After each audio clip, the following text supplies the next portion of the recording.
What's going on, everybody? It is your boy Dylan Matthews back at it again with another hometown take. I'm back, guys. I know it's been a minute, but we back and we back and we back. Hey, so just a quick thing. My mom had total knee replacement surgery, so it was just kind of bad timing. Been helping take care of her. She's doing fine. You know, she's had the surgery because it was time, but she's doing good. So it's just been hard for me to put out videos, but I am back. I did a live the other day with some my guys of mine, the Philly, the podcast, and Philly Insider as well, the Philly Insider podcast as well. I did a live with them, so that was kind of my comeback, but this is my real comeback video. So thank y'all so much for rocking with me, and if y'all are new to the channel, make sure you like this video, comment your thoughts, and subscribe to the channel. That's on period. So I'm doing this video. I'm currently at work, Sports Radio 92.9 The Game. Shout out to them. I am about to go on the air and talk to Nick Kale, who I produce his show on Saturdays. We're about to talk about if Ja Morant is better than Trae Young or vice versa. Is Trae Young better than Ja Morant? So you know I got to give my take on this. My initial thoughts, I got to go with Trae Young. Y'all know where my loyalties lie. I got to go with Trae Young. To me, Ja is great, and I think he'll be a great player. I haven't seen the consistent enough shooting. Now, granted, I have not watched enough of Ja Morant, but my initial thoughts is Trae Young is better because Trae Young is a more efficient shooter. He can get to the rack just like Ja Morant can. Now, Trae Young's not going to dunk on you like Ja Morant will, so there's that little edge there, but Trae Young is just a good shooter. A better shooter, actually. Probably better ball handler as well, just not as athletic. So you give Trae Young 2 out of those 3, Trae Young's got to be the better player. But I'm going to let y'all hear my take here coming soon on Sports Radio 92.9 The Game. So watch the rest of the video. Because he looks like he's 13. So there you go. Bam Adebayo at 11. Ben Simmons 10. Ja Morant 9. Nikola Jokic at 8. Jamal Murray 7. Donovan Mitchell 6. Trae Young 5. Karl Anthony Towns 4. Tatum at 3. Booker at 2. Luka at 1. Dylan Matthews, you say what? This is tough. I mostly agree with every position on the list. I have a slight debate with 2. Not the number 2. Oh, go ahead. Yeah.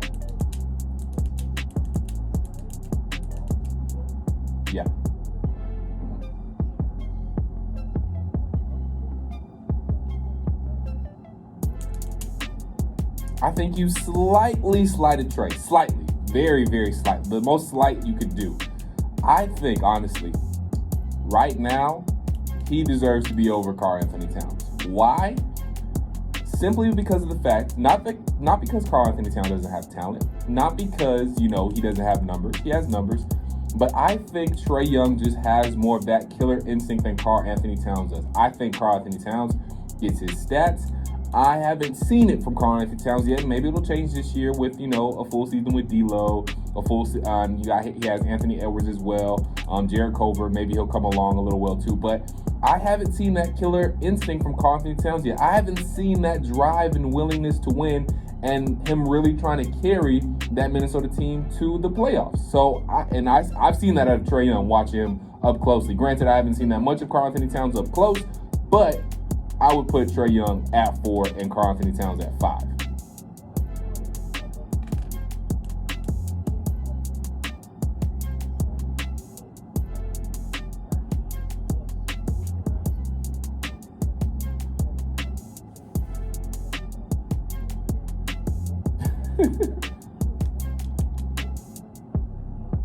No, you're not. You're not. You're not. The thing with Ja Morant is he seems like he could possibly, at best, be a more efficient and better shooting Russell Westbrook type. He can slash to the basket, athletic. He's a competent shooter, better than Russell Westbrook. But Trae Young can do all those things, and he excels at those things, a couple of those things, rather than Ja Morant does. The only thing Ja Morant has over Trae Young is Trae Young is not going to dunk on you. Trae Young is a better shooter. Trae Young can get to the hole just as well, I believe, as Ja Morant can. He just can't finish with the dunk, but he's going to finish with a nice layup, and he's going to get his bucket. So out of those 3 major things, Trae Young takes 2 of them. So Ja Morant has to be below Trae Young.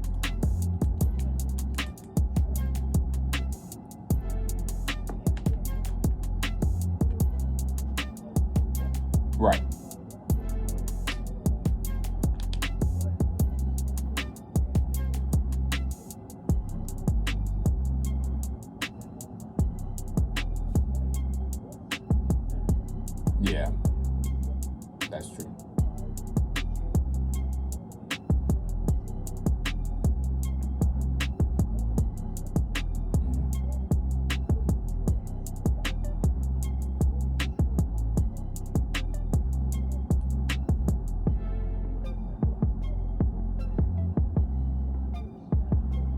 That is true.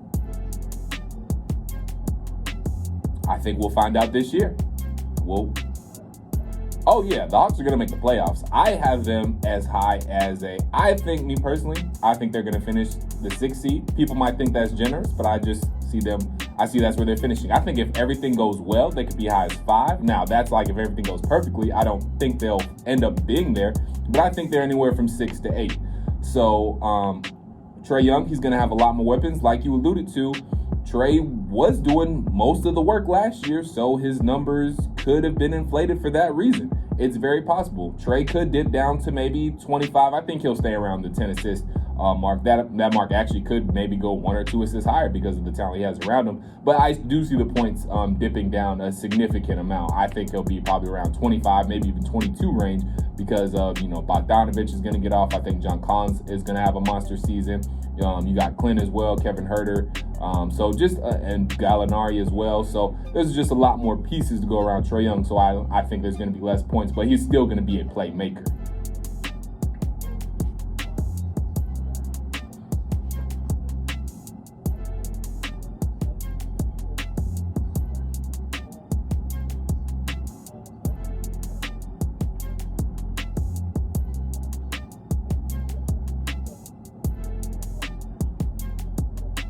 I don't disagree with Will.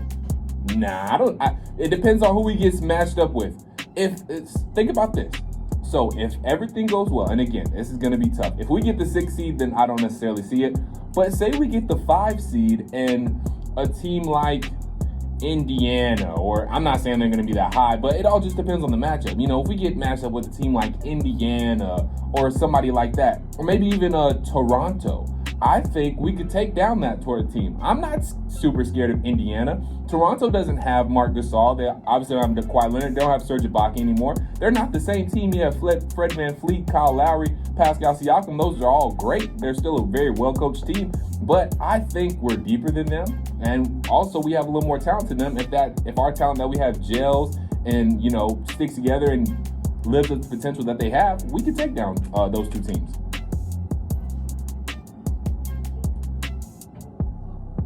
Yeah. Yep. Agreed. Yep.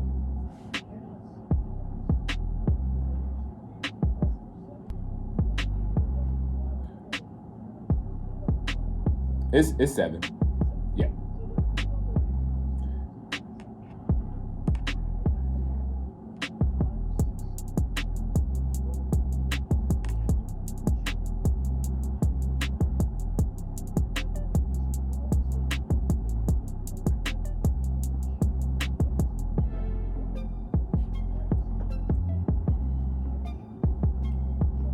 Yep.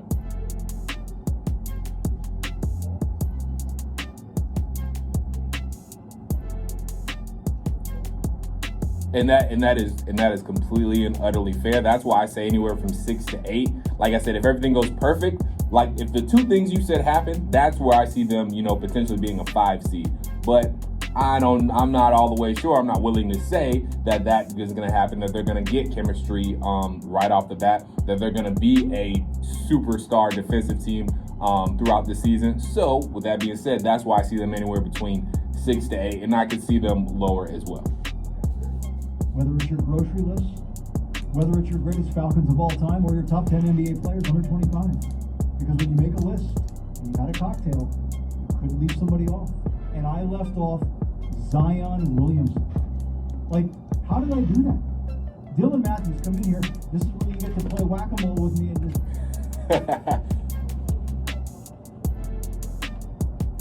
To be honest, I can't even whack you too hard because I wasn't even thinking about Zion either. You listed off all these great guys, like yep, fits, yep. And then I got the caller and I was screaming and thinking he wanted to come on air and he just talked about Zion. I'm like, oh, you're right. So that's why I couldn't wait to talk to you about it. But to be honest, I mean, where in this list, where do we put Zion though? And then our honorable 2. Like, everybody wants expansion, right? Let's have a 32-team college football playoff. So let's have the best 12 players under 20. Bam Adebayo, 12. Ben Simmons is out. He's now 11. I'm going to slide Ja to 10. Zion 9, and then Jokic, Murray, Mitchell, Trae, Cat, Tatum, Booker, Doncic.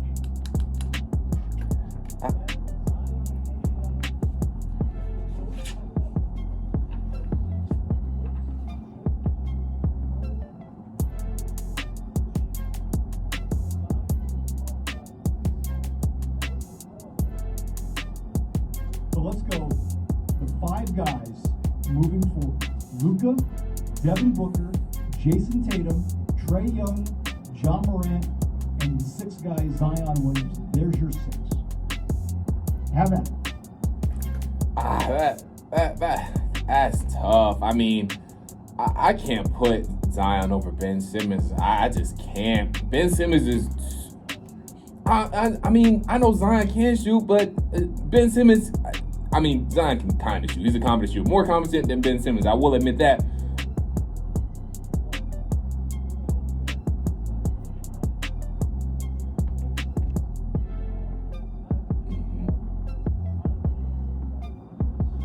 I don't think he elevates people, but if Ben Simmons is going to be 16, 8, and 8 the rest of his career and be so hesitant to pull up outside of 15 feet, can he really be one of the better guys?